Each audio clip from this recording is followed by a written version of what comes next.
जय हिंद साथियों, मैं के राठौर आप सभी का स्वागत करता हूं आपके अपने यूट्यूब चैनल रामपुर स्टडी में। दोस्तों, आज के इस वीडियो में हम जो है ज्वार की खेती करने वाले हैं। ज्वार की खेती यानी सोरगम की खेती जो है आज हम इस वीडियो में जो है करने वाले हैं।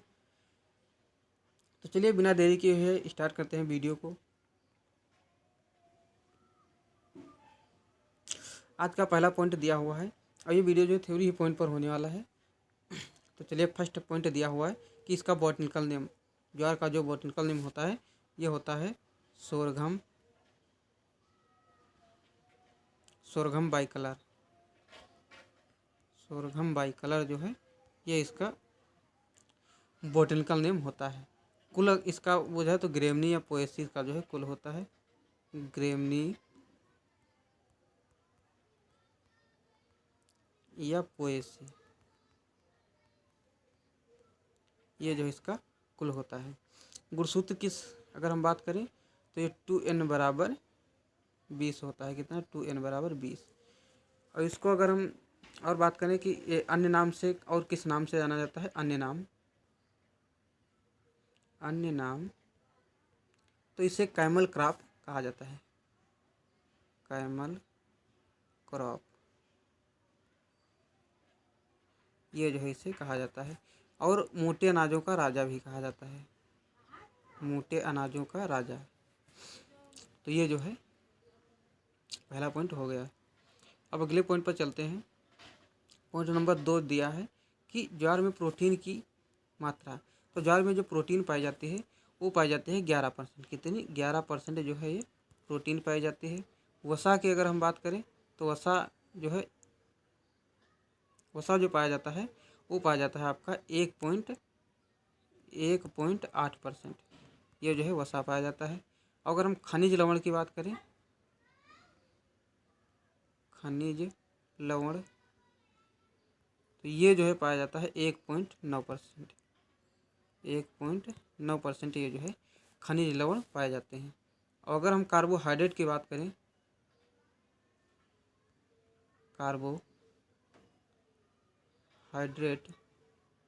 तो ये जो पाया जाता है ये लगभग जो है 75% यानी 73 से 75% के आसपास पाया जाता है। 73 से 75% इतना जो है पाया जाता है। इसको आप लोग ध्यान रखिएगा। और अगर हम बात करें कि ज्वार अधिक खाने से जो है एक बीमारी होती है, खाने से बीमारी वहाँ लिख लो,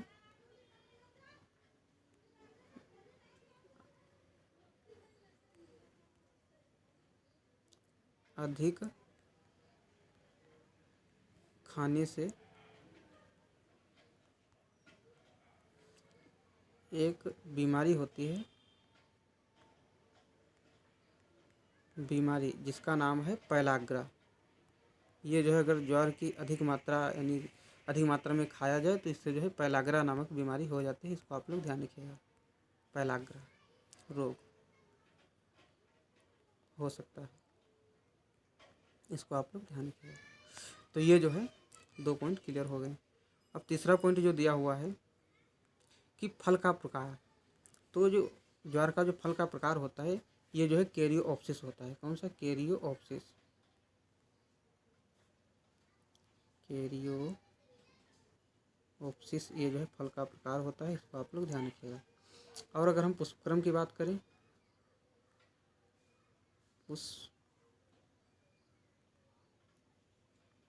पुष्पक्रम तो पुष्पक्रम जो होता है ये जो है पेनिकल होता है। कैसा? पेनिकल। पेनिकल जो है पुष्पक्रम होता है और ये जो है 10 दिन में खिलने लगता है। पेनिकल जो होता है यानी पुष्पक्रम ये 10 दिन में खिलने लगता है।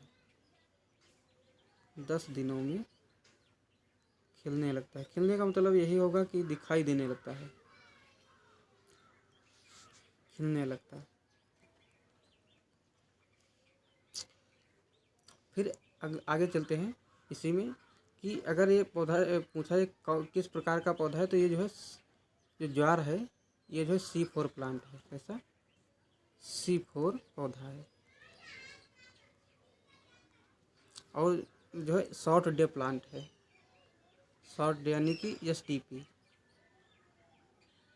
शॉर्ट डे प्लांट है।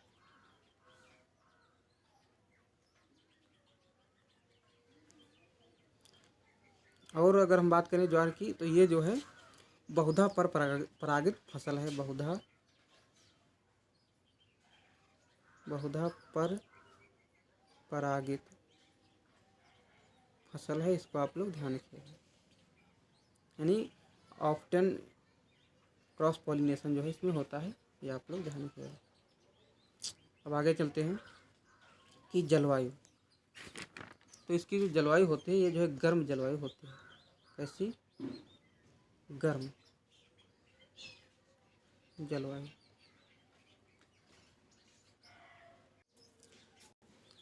गर्म जलवायु जो है उपयुक्त रहती है। अगर हम तापमान की बात करें, तो तापमान जो होता है ये जो है 32 से 35 डिग्री सेल्सियस होता है। 32 से 35 डिग्री सेल्सियस जो है ये होता है, इसको आप लोग ध्यान रखिएगा। और ये जो है खरीफ और जायद की फसल है। खरीफ व जायद की जो है फसल है, इसको आप लोग ध्यान रखिएगा। ये खरीफ और जायद की जो है फसल है, इसको आप लोग ध्यान रखिएगा। फिर अगर हम अगला पॉइंट पर बात करें, तो ये जो है ज्वार उत्पादन में, तो ये जो है खरीफ और जायद की फसल हो गई। और अगर हम बात करें कि इसकी बीज दर, तो इसकी जो बीज दर होती है, बीज दर, तो इसकी बीज दर जो है 3 शिफ्टों में होती है। यानी 3 भागों में जो है बांटा गया है।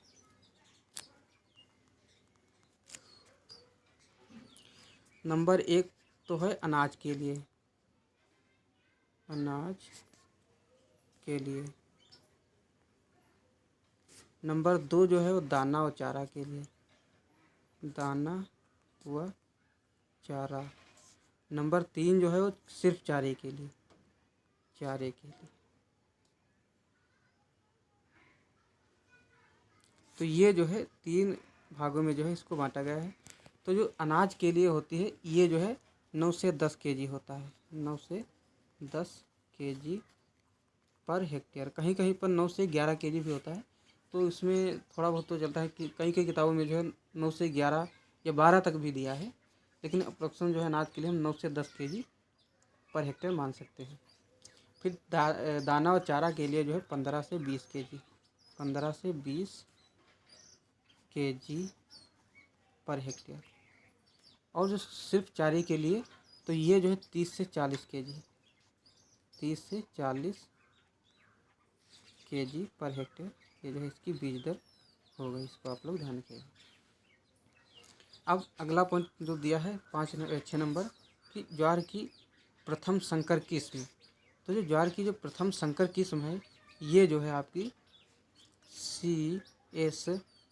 CSH फर्स्ट यानी 1 जो है, ये ज्वार की प्रथम संकर किस्म है। कब विकसित की गई? तो ये जो 1964 में विकसित की गई। इसको आप लोग ध्यान रखिएगा। ये एग्जाम में पूछा जा सकता है कि ज्वार की प्रथम संकर किस्म कौन सी है। तो CSH 1 1964 में जो है विकसित की गई, विकसित हुई। इसको आप लोग ध्यान रखिएगा। फिर अगला पॉइंट दिया हुआ है 7 नंबर कि उन्नतशील किस्म। तो उन्नतशील जो किस्में हैं, तो उसमें जो है कई किस्में हैं। नंबर 1 पर आ जाती CSH 5 ये, और एक है SPV 96, एक आपकी है CSV 13, और एक आपकी है CSH 9। ये जो है उन्नतशील किस्में हैं, इसको आप लोग ध्यान रखिएगा। अब अगला पॉइंट दिया है 8 नंबर उर्वरक। उर्वरक, तो उर्वरक जो NPK होता है, इसका जो अनुपात होता है, ये जो है 80 40 40 होता है। इसको आप लोग ध्यान रखिए। 80 40 40 केजी पर हेक्टेयर, ये जो है इसका अनुपात होता है उर्वरक का। फिर क्वेश्चन नंबर 9 दिया हुआ है, पॉइंट नंबर बीमारियाँ। बीमारियां जो है, तो बीमारियों में जो दिया हुआ है नंबर 1 पर आपकी एक बीमारी आती है ग्रेट स्मट। कौन सी? ग्रेन स्मट, ये जो है एक बीमारी आती है। और नंबर 2 पर जो आती है वो आती है आपकी एंथ्रेक्नोज।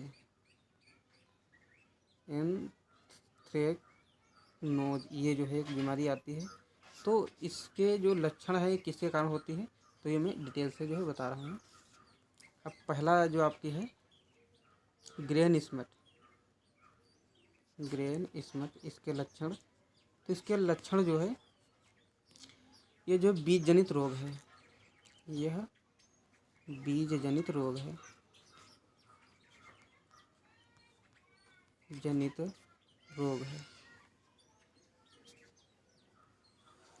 और जो है इसमें दाने की जगह पाउडर बन जाता है। इसमें दाने की जगह या स्थान पाउडर यानी चूर्ण के रूप में बन जाता है। इसको आप लोग ध्यान रखें, पाउडर बन जाता है। फिर अगर हम और बात करें तो ये कवक जनित रोग है। कैसा? ये जो है कवक जनित रोग है, कवक जनित रोग है। इसको आप लोग ध्यान रखिएगा, यानी कवक के द्वारा ये रोग होता है। और अगर हम इसके नियंत्रण की बात करें तो जो ग्रेन स्मिथ का जो नियंत्रण है, ये जो है एक रसायन होता है ग्रेन स्मिथ रोग नियंत्रण।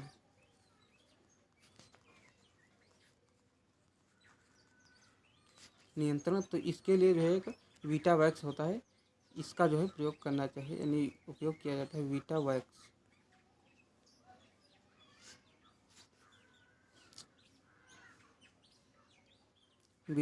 या फिर जो है एक कार्बोक्सिन होता है, ये भी जो है यूज में लिया जा सकता है। कार्बोक्सिन ये भी जो है यूज में लिया जा सकता है। तो ये जो है ग्रेन स्मिथ रोग के नियंत्रण के दो जो है रसायन है, इसको आप लोग ध्यान रखिएगा। फिर अगर हम बात करें, अगला पॉइंट जो दिया हुआ है एंथ्रेक्नोज, तो ये जो है दूसरा पॉइंट है, यहीं पर हम बात कर रहे हैं। फर्स्ट तो होगा, दूसरा जो पॉइंट है एंथ्रेक्नोज,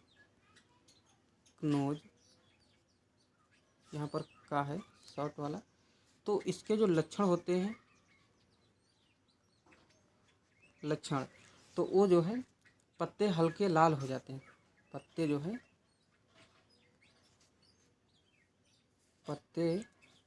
हल्के लाल गुलाबी रंग के जो है हो जाते हैं। इसको आप लोग ध्यान रखिएगा, गुलाबी रंग में जो है बदल जाते हैं। अब अगला जो, अब इसके नियंत्रण के, तो इसका नियंत्रण जो है एंथ्रेक्नोज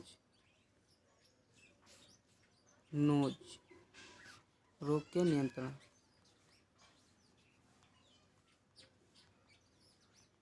तो इसके नियंत्रण के लिए जो एक बालिस्टीन जो है एक रसायन होता है, जो कि 0.2% के दर से जो दिया जाता है। बालिस्टीन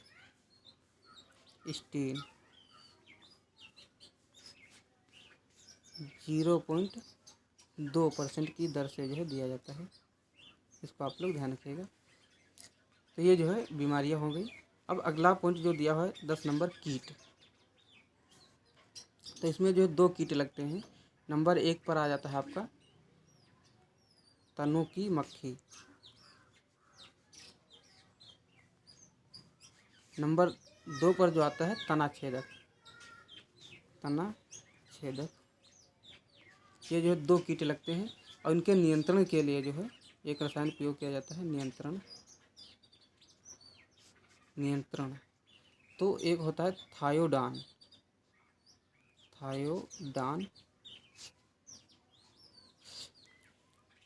या फिर जो है एक और रसायन होता है सोबिन, सोबिन नहीं सेबिन जो है ये रसायन होता है, इसका भी यूज किया जाता है 1.5 kg per hectare, 1.5 kg per hectare जो है इसका उपयोग किया जाता है। इसको आप लोग ध्यान रखिएगा। तो ये हो गया कीट आपका। फिर अगला जो पॉइंट दिया हुआ 11 नंबर कटाई। तो कटाई जो है इसकी दो हिसाब से की जाती है, यानी दो प्रकार से। नंबर 1 पर जो आती है वो चारे के लिए कटाई,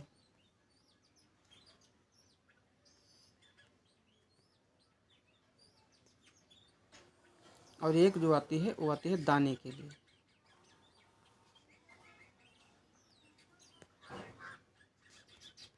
तो इसकी जो कटाई है ये जो की जाती है आपकी चारे के लिए, तो ये 45 से 50 डेज पर, 45 से 50 दिन। और ये जो है आपकी 115 से 125 दिन, 115 से 125 दिन, 125 दिन ये जो है दाने के लिए कटाई की जाती है। इसको आप लोग ध्यान रखिएगा। और ये कटाई कब करनी चाहिए? तो ये कटाई उस समय करनी चाहिए जिस समय जो है नमी, जो दानों में नमी होती है वो जो है 25% रह जाए, नमी जो है 25% रह जाए। इसको आप लोग ध्यान रखिएगा, रह जाए तब जो है कटाई करनी चाहिए। अब अगला पॉइंट जो दिया हुआ है वो लास्ट पॉइंट होने वाला है 12 नंबर उपज। ये जो है लास्ट पॉइंट है उपज।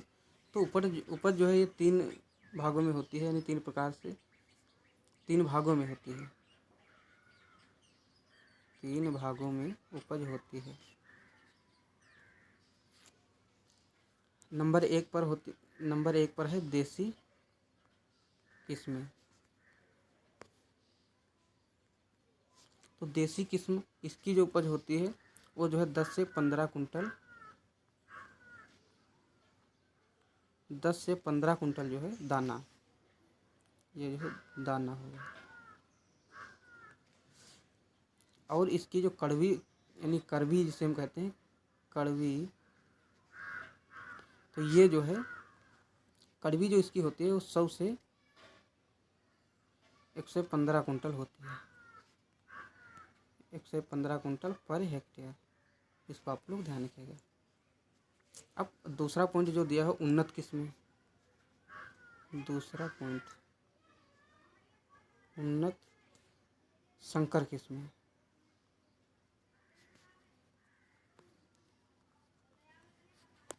तो इसकी जो उपज होती है ये जो है 30 से 35 कुंटल दाना ये जो है होती है। और इसके अगर हम कड़वी की बात करें, कड़वी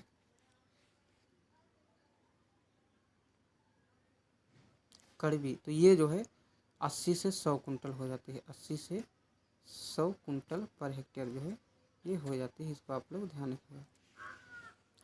अब फिर अगला पॉइंट दिया हुआ है 3 नंबर, तो ये हरे चारे की उपज, हरे चारे की उपज। तो ये जो है होती है 300 से 400 कुंटल। ये कड़वी सहित ही होती है, हरे चारे के लिए जो प्रयोग की जाती है। तो इसकी जो उपज होती है ये 300 से 400 कुंटल पर हेक्टेयर, ये जो है इसकी उपज होती है हरे चारे की। इसको आप लोग ध्यान रखिएगा। अब एक पॉइंट जो है आपसे होमवर्क रहेगा कि मैं यहाँ पर लिख रहा हूँ, ये जो है होमवर्क यानी HW, यानी आप लोग जो है कमेंट करके बताना। क्वेश्चन है कि ज्वार उत्पादन में भारत का कौन सा राज्य जो है सर्वाधिक प्रोडक्शन करता है, यानी ज्वार उत्पादन में भारत का